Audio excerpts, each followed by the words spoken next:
100,000 watts. It's kind of a legend. Most people don't realize that 100,000 watts is the most powerful a radio station can be.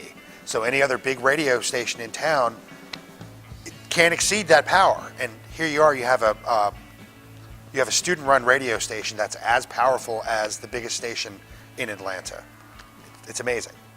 Jeff Walker in the 80s, switching us up to 100,000 watts. When we went on the air in 1971, WRAS was 19,500 watts, and it remained that way until 1987 when we finally turned on our 100,000 watt facilities. Having 100,000 watts is unique in terms of college radio. We're the only student-operated station in the country with 100,000 watts, but being in Atlanta, we need 100,000 watts to reach all those students and all the staff members that drive many miles to get here.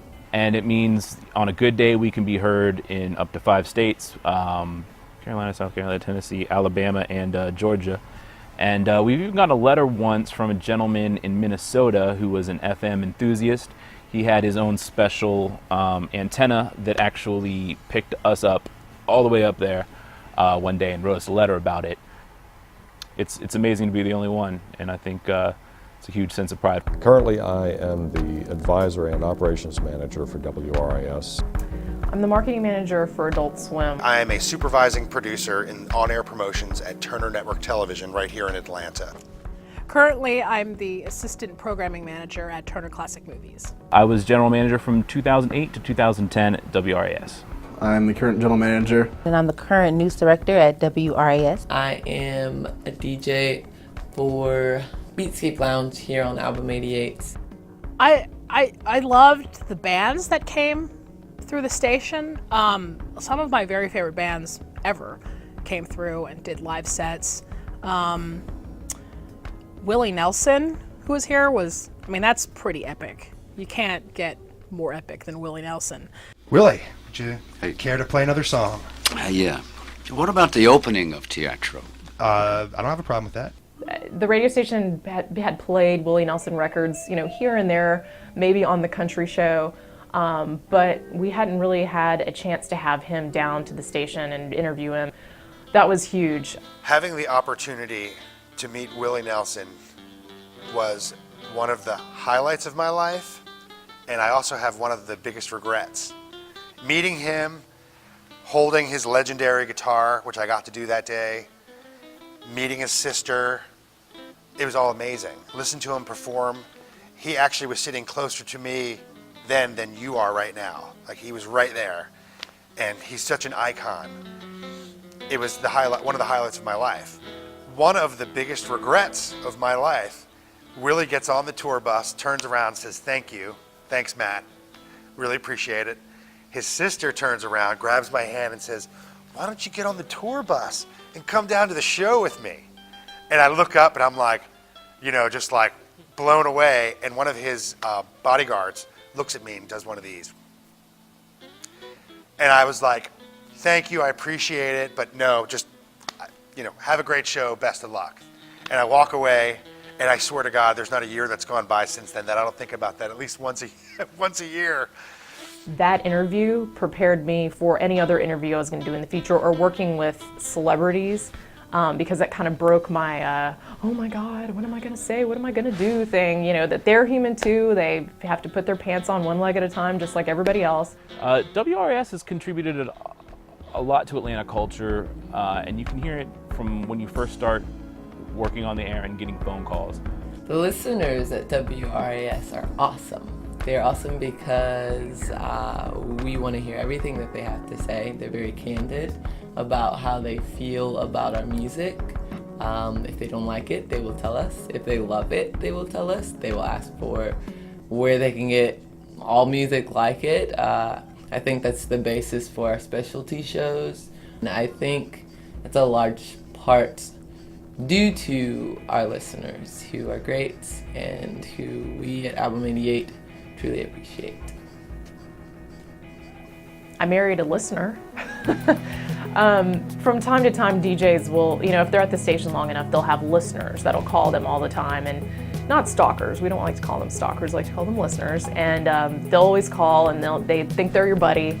But we had one listener in particular who would call up that everybody knew and knew his voice because he was a reporter at Channel 5 here in Atlanta at WAGA. And that's that Doug Richards guy from Channel 5 calling again, wanting to hear Roxy music or Elvis Costello or something awesome, you know. And I did the All Request show, and he would always call in during the All Request show while he was on his way home from work, and just kind of struck up a conversation and invited him to a benefit show I was putting on. And when he walked into the Echo Lounge, which used to be open at that time when we were having our benefit show, I was like, wow, he looks much better in person than he does on TV. So I introduced myself, and from there we just kind of became friends, just sort of emailed a little bit, and then I was like smitten with that guy and chased him down, and we've been married for 9 years. So yeah, that's the story of my listener. Most people that call in have been calling in for years and years and years. If they're 50 years old, they've been listening since they were in college or younger. Most DJs that start at the station, especially the ones that go to Georgia State specifically to work at the station, have been listening since high school. And I remember when I first moved to Atlanta, and it was the only radio station I ever listened to because it was the only radio station that played good music all the time. And if you have an open mind enough to enjoy more than one genre, then WRAS has the best programming for whatever you want to hear. And it's also been instrumental in a lot of the bands that have broken out of Atlanta, because geographically that's really hard for bands since you have to go at least 6 hours to hit another market. So it's not like Southern California where you can go on a tour and drive an hour and be to another destination where you can play a show. I think that the profile of the station and the national attention that we can get these artists has really helped them, and I think that well, I know I've spoken to many artists that agree that WRAS is instrumental in promoting Atlanta music. The station has always had a big part in athletics here at Georgia State University. Back when we just had basketball and baseball to broadcast on the air way back in the 70s, we've been able to give many, many hours of exposure to our teams. Right now we're airing over 300 hours a year of sports broadcasts, mainly by Dave Cohen.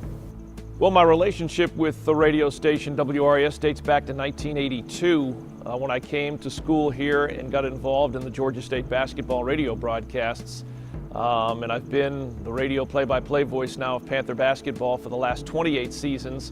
I've also been involved with Georgia State baseball, and of course we just finished our first season of Georgia State football. So it's been a long relationship on the radio between Georgia State and the Georgia State sports teams.